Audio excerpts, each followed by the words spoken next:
श्री स्वामी समर्थ. नमस्कार सर्वांना. स्वागत आहे तुमचे श्री स्वामी समर्थ कृपा या माझ्या यूट्यूब चॅनलवर.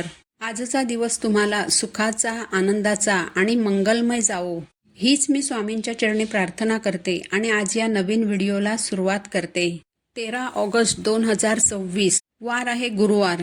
या दिवसापासून श्रावण महिन्याला सुरुवात होणार आहे आणि 11 सप्टेंबर 2026 रोजी श्रावण महिना संपणार आहे.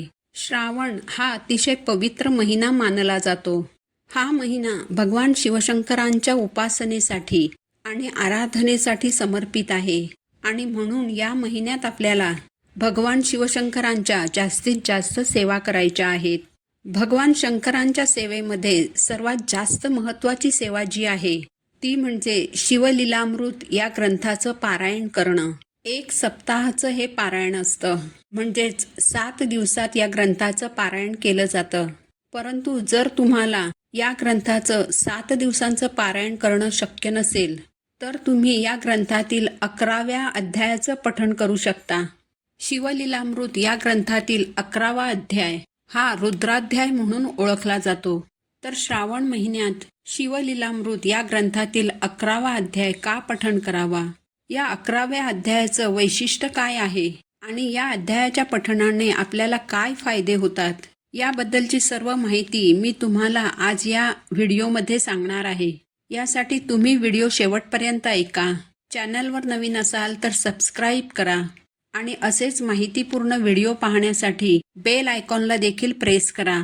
तर पहा, महादेवांची पूजा अर्चना करण्याचा काळ म्हणजे श्रावण महिना. या अनुषंगाने निरनिराळी व्रत, वैकल्य, साधना केल्या जातात. यामध्ये शिवलीलामृत या पवित्र ग्रंथातील 11व्या अध्यायाचं महत्त्व खूप श्रेष्ठ आहे. शिवलीलामृत ग्रंथातील 11वा अध्याय हा अत्यंत पवित्र व प्रभावी अध्याय मानला जातो. रुद्राक्ष धारण करण्याचे व भस्म लावण्याचे महत्त्व या अध्यायात सविस्तर सांगितले आहे. म्हणूनच या एका अध्यायाचे जर आपण या श्रावण महिन्यात पठण केले तर आपल्याला संपूर्ण शिवलीलामृत या ग्रंथाचे पारायण केल्याचे किंवा लघुरुद्र केल्याचे पुण्य प्राप्त होते. हा अध्याय जीवनातील घातपात आणि अकाली मृत्यूचे संकट टळण्यासाठी अत्यंत प्रभावी मानला जातो. या अध्यायाच्या पठणाने भयंकर संकट, दरिद्रता, सर्व दुःखे व कष्ट दूर होतात आणि भगवान शंकरांची विशेष कृपा प्राप्त होते. चांगली संतती होण्यासाठी, संततीला चांगले आशीर्वाद मिळण्यासाठी, याचबरोबर जर तुमच्या घरात एखाद्या व्यक्तीचे लग्न जमत नसेल तर लग्नाचे योग लवकर जुळून येण्यासाठी सुद्धा 11व्या अध्यायाचं पठण केलं जातं. या 11व्या अध्यायामध्ये रुद्राक्षाचं वर्णन केलेलं आहे. भगवान शिवशंकरांना अत्यंत प्रिय असणाऱ्या अशा 2 गोष्टी आहेत. यातील एक वस्तू म्हणजे बिल्वपत्र म्हणजेच बेलाचं पान आणि दुसरं म्हणजे रुद्राक्ष. 11व्या अध्यायामध्ये रुद्राक्षाचे वर्णन केलेले असल्याने या अध्यायाला रुद्राध्याय असं म्हटलं जातं. तर निसर्गामध्ये वनस्पतीच्या माध्यमातून मिळणारा हा रुद्राक्ष किती प्रकारांमध्ये मिळतो आणि त्याचे काय विविध उपयोग आहेत, तसाच हा रुद्राक्ष शरीरावर धारण करणे किती महत्त्वाचे आहे आणि रुद्राक्ष शरीरावर धारण करण्याचे निरनिराळे काय फायदे आहेत याची माहिती सांगणारा म्हणजे हा 11वा अध्याय. तर हा 11वा अध्याय श्रावण महिन्यात तुम्हाला पठण करायचं आहे. जर तुम्हाला संपूर्ण श्रावण महिनाभर या अध्यायाचं पठण करणं शक्य झालं तर तुम्ही रोज या 11व्या अध्यायाचं पठण अवश्य करा.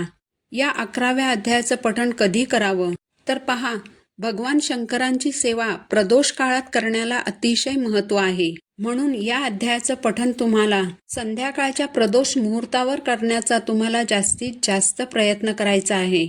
आता प्रदोष मुहूर्त म्हणजे काय तर सूर्यास्ताची जी वेळ असते, साधारण 6 ते 6:30ची जी वेळ असते त्याच्या अगोदरचा 1.5 तास आणि सूर्यास्तानंतरचा 1.5 तास हा जो एकंदर 3 तासांचा वेळ असतो याला प्रदोष काळ म्हणतात.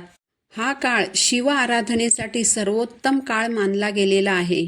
तर या प्रदोष काळात आपल्याला या अध्यायाचं पठण करायचं आहे. पठणाला सुरुवात करताना स्वच्छ आसन घेऊन देवघरासमोर बसायचं आहे.